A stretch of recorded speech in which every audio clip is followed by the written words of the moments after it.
Doctor ortho Ayurvedic oil and capsule, अब दर्द भी घुटने टेकेगा।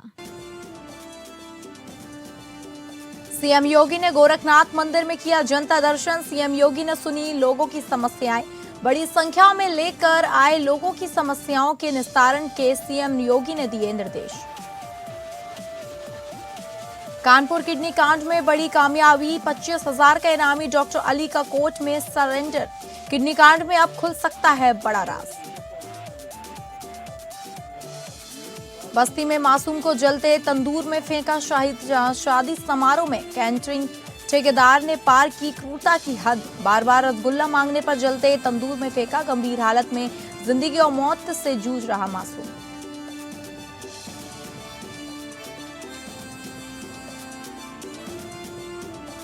नमस्कार, आप सभी का स्वागत है उत्तर प्रदेश बुलेटिन में और मैं हूं आपके साथ अंकिता सिंह।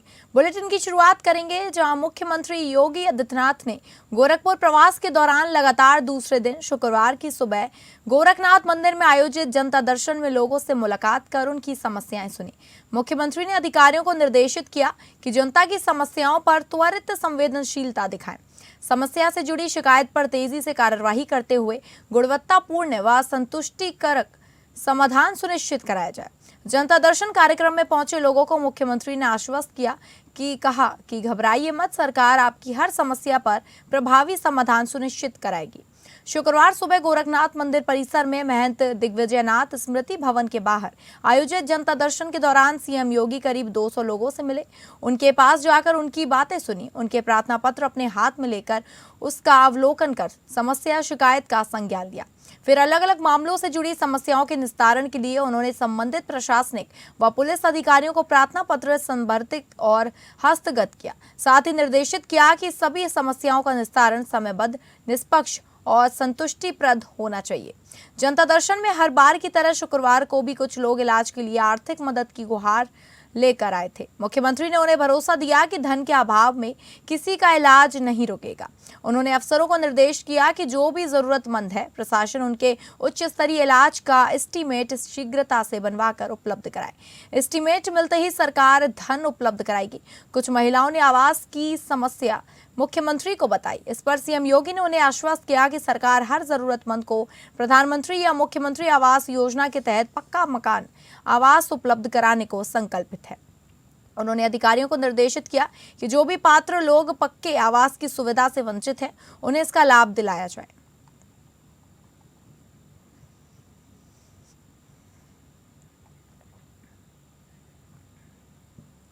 उत्तर प्रदेश के अयोध्या स्थित राम मंदिर में पूजा अर्चना व्यवस्था को और सुदृढ़ करने की दिशा में बड़ा कदम उठाया गया। मंदिर में 15 नए अर्चकों की नियुक्ति की गई है। ये सभी अर्चक पिछले 3 वर्षों से श्री राम जन्मभूमि तीर्थ क्षेत्र ट्रस्ट के मार्गदर्शन में विशेष प्रशिक्षण प्राप्त कर रहे थे। अब प्रशिक्षण पूरा होने के बाद इन बटुकों को मंदिर परिसर में सेवा का अवसर दिया जाएगा। जानकारी के मुताबिक इन्हें राम मंदिर परिसर के परकोटे समेत कुल 16 मंदिरों में तैनात किया जाएगा, जहां ये सहायक पुजारी के रूप में दैनिक पूजा पद्धति में सहयोग करेंगे। 3 वर्षों तक चले विधिवत प्रशिक्षण के बाद ये अभी अर्चक पूरी तरह तैयार है और लगभग अलग अलग मंदिरों में अपनी जिम्मेदारी संभालेंगे। ट्रस्ट का यह कदम न केवल पूजा व्यवस्था को मजबूत करेगा, बल्कि धार्मिक परंपराओं के संरक्षण और नई पीढ़ी को उनसे जोड़ने में भी अहम भूमिका निभाएगा। पुजारी को भर्ती तो नहीं बोलेंगे। हमारे यहाँ के कम से कम 14-15 बच्चे जो है, एक राम निवास करके स्थान है, वहाँ पिछले 3 वर्ष से वो लोग वहाँ के पूजन अर्चन सब विधियाँ सीख रहे थे। सीखते सीखते योग्य हो गए हैं। उन बच्चों को पुनः, क्योंकि मंदिर में जाते आते रहे और पुनः उनको ठीक से हो, इस प्रकार से उनके पाठ्यक्रम एक प्रकार से सुचारू रूप से प्रारंभ हो गया है। इसको भर्ती तो नहीं बोलेंगे, उन बच्चों को नवीनीकरण हो गया है, इतना बोलना पड़ेगा। गौवंश को राष्ट्रीय सम्मान दिलाने के लिए गौ सम्मान आह्वान अभियान का होगा आगाज। 27 अप्रैल को पहला गौ सम्मान दिवस मनाया जाएगा और इसके बाद ये आंदोलन 3 चरणों में राष्ट्रपति भवन तक पहुंचेगा। पहले चरण में 27 अप्रैल को देश भर में गौ प्रेमी अपनी तहसील, ब्लॉक और अनुमंडल अधिकारियों को अपने ज्ञापन सौंपेंगे। दूसरे चरण में 27 जुलाई को जिला कलेक्टर के माध्यम से और तीसरे चरण में 27 अक्टूबर को राज्य सचिव के जरिए राष्ट्रपति, प्रधानमंत्री, राज्यपाल और मुख्यमंत्री को ज्ञापन दिया जाएगा। अभियान की 4 बड़ी मांगे हैं: गौ हत्या पर पूर्ण प्रतिबंध, गौ माता को राष्ट्रमाता का दर्जा, केंद्रीय गौ सेवा कानून व मंत्रालय का गठन और गौचर बोर्ड व चारा सुरक्षा नीति लागू करना। इस कार्यक्रम में आरएसएस भी बढ़ चढ़कर हिस्सा ले रही है। अभियान की प्रधान संरक्षक वेदल शर्मा गौमाता और अध्यक्ष नंदी बाबा हैं। आयोजकों ने साफ कहा है कि इस मुहिम के लिए किसी भी तरह का दान या चंदा स्वीकार नहीं किया जाएगा। इस अभियान को लेकर के गुरुदेव जी का सूचना प्राप्त हुई, तब से लगातार हम लोग संपर्क में हैं और बीकापुर तहसील में ज़्यादा लोग 27 तारीख को इकट्ठा भी होंगे, ज्ञापन देंगे और गौ माता को राष्ट्र माता, क्योंकि गौ माता सब कहते हैं, एक नहीं, हम बचपने से, मेरी माता जी भी गौ माता कहती थी, इसलिए मैं गौ माता को राष्ट्र माता, साथ साथ गो जैसे और सबका आयोग बना है, गौ माता का आयोग बने, इसके लिए मैं सरकार से निवेदन करूंगा और ज्ञापन भी देंगे। और हर तहसील में गुरुदेव जी का आदेश है कि इसमें किसी का नाम नहीं, लेकिन फिर भी हम लोग हर तहसील में ज़्यादा संख्या में इकट्ठा होंगे, मिस कॉल करेंगे, जुड़ेंगे और 27 अप्रैल को संख्या का पता चल जाएगा कितने लोग संपर्क में जुड़े हैं। अभी तो जुड़ ही रहे हैं लगातार। पूरे देश में चर्चित कानपुर के अवैध किडनी ट्रांसप्लांट कांड में एक बड़ा मोड़ सामने आया है। इस सनसनीखेज मामले में लंबे समय से फरार चल रहा 25,000 रुपए का इनामिया आरोपी डॉक्टर अली ने आखिरकार कानून के सामने आत्मसमर्पण कर दिया है। डॉक्टर अली, जो दिल्ली के उत्तम नगर का निवासी बताया जा रहा है, पिछले कई महीनों से पुलिस की पकड़ से दूर था। पुलिस की लगातार दाबिश और तलाश के बावजूद वह हर बार चकमा देने में कामयाब रहा, लेकिन अचानक घटनाक्रम ने नया मोड़ लिया जब डॉक्टर अली ने कानपुर कोर्ट में खुद सरेंडर कर दिया। सरेंडर के बाद कोर्ट ने उसे न्यायिक अभिरक्षा में जेल भेज दिया है। अब माना जा रहा है कि इस अवैध किडनी ट्रांसप्लांट रैकेट में कई बड़े नाम और चौंकाने वाले खुलासे सामने आ सकते हैं, जिनका राज फिलहाल डॉक्टर अली के साथ ही बंद है। मुदस्सिर अली सिद्दीकी को समाचार पत्रों के माध्यम से जानकारी हुई कि वो किडनी कांड के मुकदमे में वांछित चल रहे हैं। हमारे द्वारा माननीय न्यायालय एसीजेएम 6 में 13 तारीख दिन सोमवार को एक प्रार्थना पत्र दाखिल किया बाबत वांछित आख्या, जिसमें आज की तारीख 16 अप्रैल नियत थी। आज द्वारा थाना पैरोकार के ये ज्ञात हुआ कि अभी तक दरोगा जी द्वारा कोई भी रिपोर्ट इस मामले में प्रेषित नहीं की गई माननीय न्यायालय में। अब हम स्वतः इस चीज का संज्ञान लेते हुए माननीय न्यायालय के समक्ष आत्मसमर्पण कर रहे हैं और माननीय न्यायालय से ये दरखास्त कर रहे हैं कि हमको न्यायिक परीक्षा में लिए जाते हेतु उचित कानूनी कार्रवाई की। कानपुर में हुए बहुचर्चित अवैध किडनी ट्रांसप्लांट कांड में एक नया मोड़ आया है। उत्तम नगर दिल्ली का रहने वाला अली, जो कि लंबे समय से पुलिस के मुताबिक फरार चल रहा था, जिसका नाम विवेचना में भी शामिल किया गया था और पुलिस इसकी तलाश में काफी लंबे समय से लगी हुई थी और ये पुलिस को चकमा देने में कामयाब रहा था। ये पुलिस को चकमा देते हुए आज इसने कानपुर कोर्ट के एसीजेएम 6 में खुद को सरेंडर किया है। अभी फिलहाल इसे न्यायिक अभिरक्षा में भेज दिया गया है। हो सकता है कि आगे कानपुर की कमिश्नरेट जो पुलिस है वो पूछताछ के लिए अली की रिमांड ले सकती है। देखना यह है कि अगर पुलिस को रिमांड मिलती है तो पुलिस इसमें आखिर क्या कुछ खुलासे करती है। एपीएन न्यूज के लिए कुणाल सिंह, कानपुर। बस्ती में गैस सिलेंडर की किल्लत से लोग परेशान हैं। गैस सिलेंडर लेने के लिए रात से ही लाइन में महिलाएं, बुजुर्ग, बच्चे पूरी रात खुली आसमान में जाकर गैस सिलेंडर आने का इंतजार कर रहे हैं। आपको बता दें कि आरोप है कि बस्ती जिले के हरैया के शांति इंडियन गैस एजेंसी पर सिलेंडर किल्लत के नाम पर खुली लूट मची हुई है। शांति इंडियन गैस एजेंसी पर होम डिलीवरी सेवा बंद होने से ग्राहकों को दिक्कत हो रही है। आरोप है कि प्रति सिलेंडर 1500 से 2500 रुपए तक अवैध वसूली किया जा रहा है। ऑनलाइन बुकिंग करने वाले ग्राहक हफ्तों से सिलेंडर के लिए दर दर भटक रहे हैं। एजेंसियों पर बुकिंग के बावजूद उपभोक्ताओं को गैस नहीं, सिर्फ बहाने दिए जा रहे हैं। गंभीर आरोप है कि ऑनलाइन बुकिंग को जानबूझकर ब्लॉक कर दिया गया है। कालाबाजारी के जरिए मनमाने दामों पर सिलेंडर खुलेआम बेचे जा रहे हैं। कहाँ से आए हैं आप? बल्दरिया से। क्या करने के लिए आए? Gas gas. अच्छा, कब आए हैं? 2 बजे।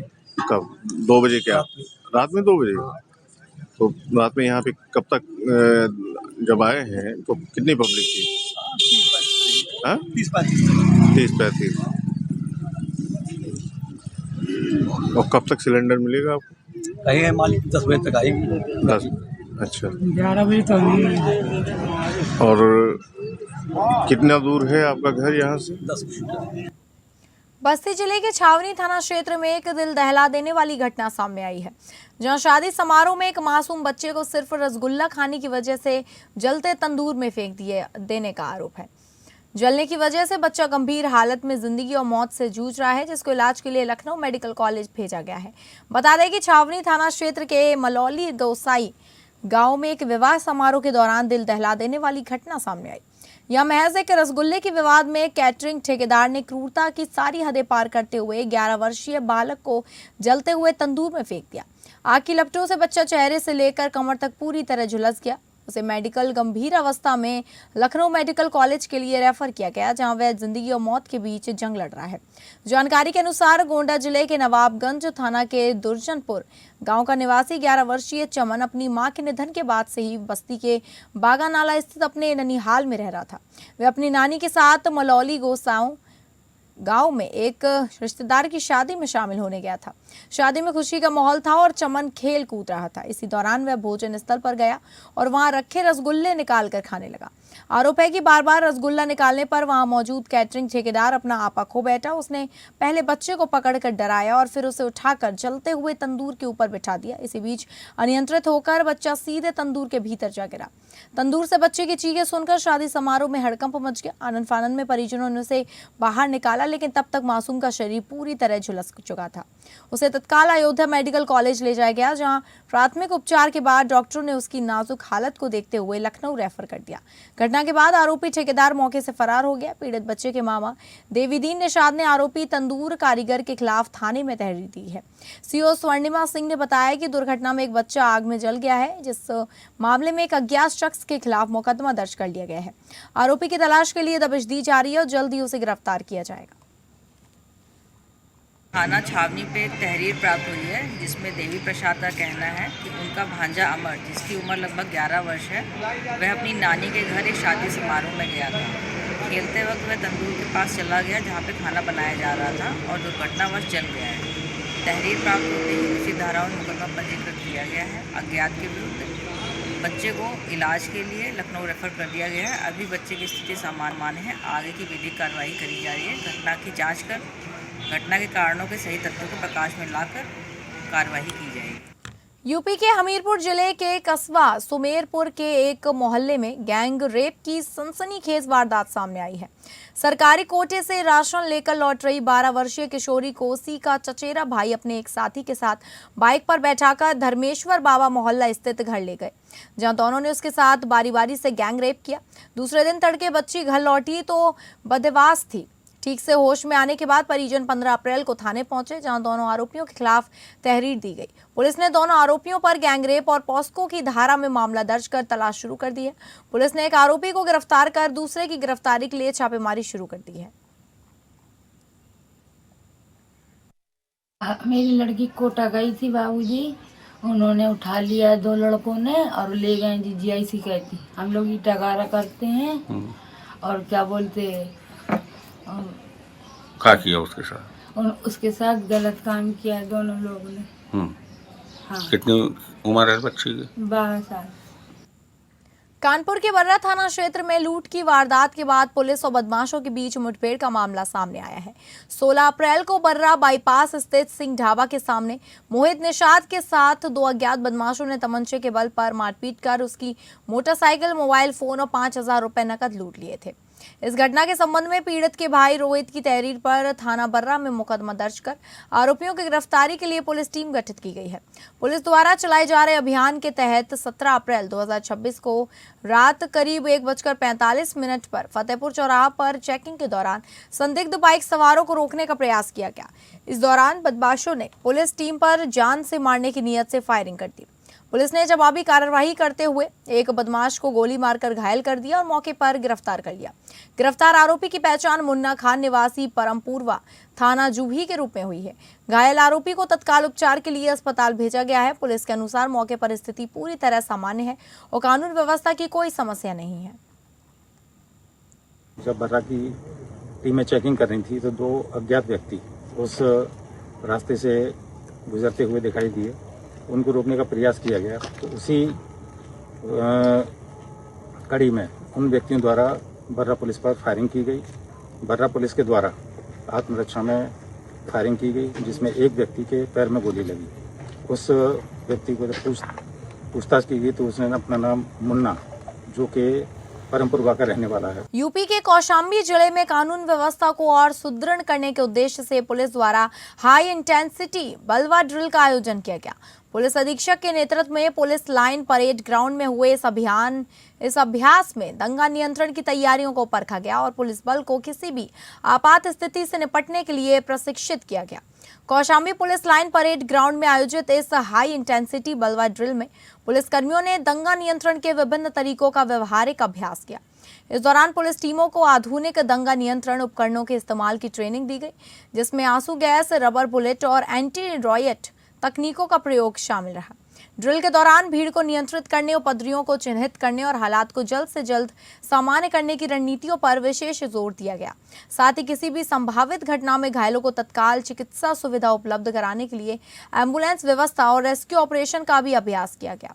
इसके अलावा पूरे अभ्यास के दौरान ड्रोन कैमरों के माध्यम से निगरानी कर सुरक्षा व्यवस्था की प्रभावशीलता को परखा गया।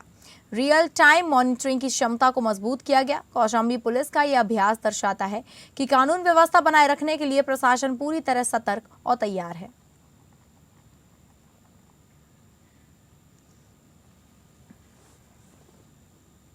गाजीपुर के शहर कोतवाली इलाके में वाराणसी गोरखपुर हाईवे पर शुक्रवार सुबह लगभग 5:30 बजे एक गंभीर सड़क दुर्घटना हुई। करीमाबाद के रहने वाले साइकिल सवार ईशू नट शेखपुर गांव के पास हाईवे पार कर रहे थे, तभी तेज रफ्तार पिकअप ने उन्हें टक्कर मार दी। टक्कर इतनी जबरदस्त थी कि उनकी मौके पर ही मौत हो गई, जबकि चालक वाहन सहित फरार हो गया। घटना के बाद नाराज ग्रामीणों ने शव को सड़क पर रखकर जाम लगा दिया, जो सुबह 5:30 बजे से 9 बजे तक यानी करीब 3 घंटे 30 मिनट तक जारी रहा। इसी दौरान वाराणसी गोरखपुर और बलिया गाजीपुर मार्ग पर यातायात पूरी तरह बाधित हो गया, जिससे एम्बुलेंस, स्कूली बसें और अन्य वाहन लंबी कतारों में फंस गए। सूचना मिलते ही पुलिस टीम मौके पर पहुंची और हालात को संभालने की कोशिश की। पुलिस जब वो शव को हटाने लगी तो भीड़ आक्रोशित हो गई और विरोध शुरू कर दिया।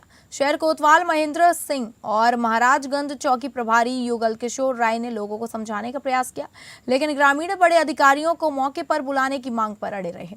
इस दौरान बड़ी संख्या में महिलाएं भी धरने में शामिल रहीं और माहौल तनावपूर्ण बना रहा।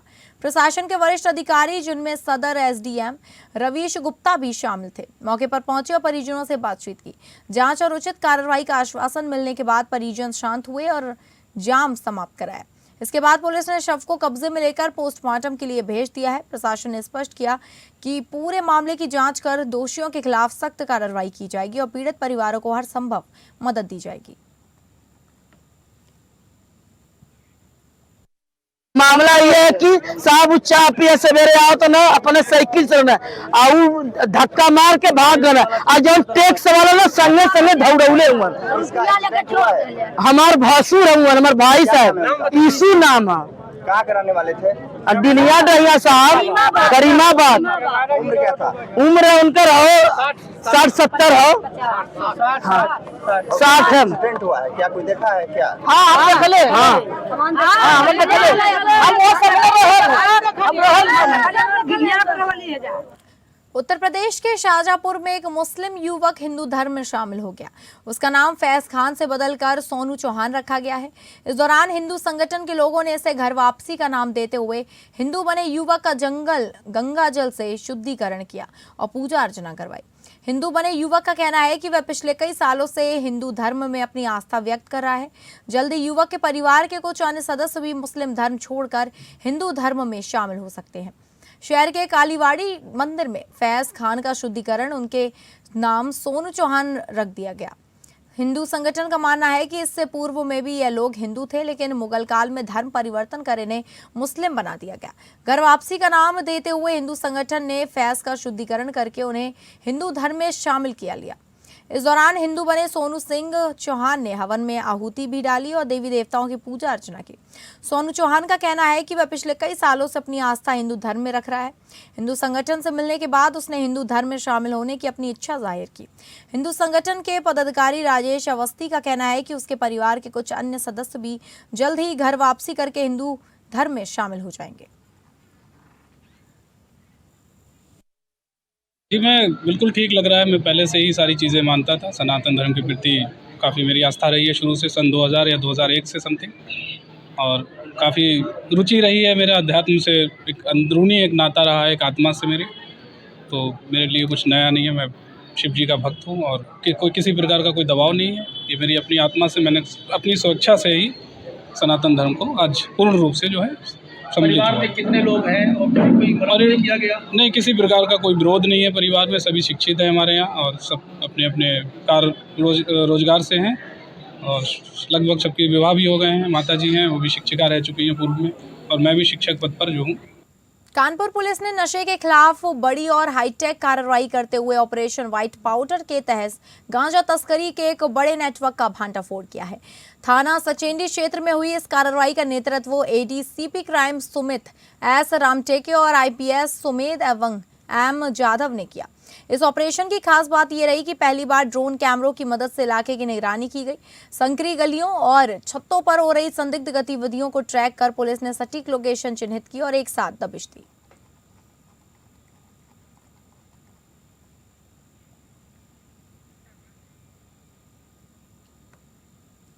मथुरा जनपद के थाना मांट पुलिस ने बड़ी कार्रवाई करते हुए यमुना एक्सप्रेसवे से भारी मात्रा में अवैध मादक पदार्थ यानी डोडा बरामद कर 2 तस्करों में गिरफ्तार किया है।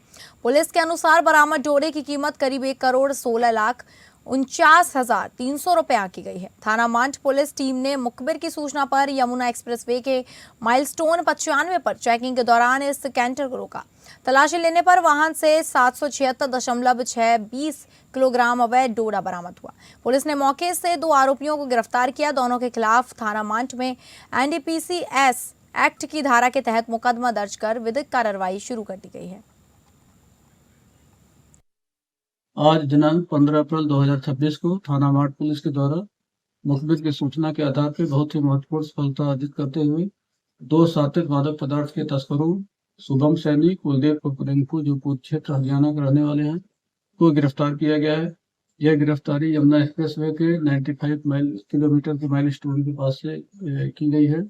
जो मादक पदार्थ के तस्कर थे, ये एक आयसर कैंटर से झारखंड से डोडा पाउडर लेके आ रहे थे, जिनको 95 किलोमीटर के माइलस्टोन से गिरफ्तार करते हुए इनके पास से 35 बोरी में 776 किलो 620 ग्राम डोडा पाउडर बरामद किया गया है।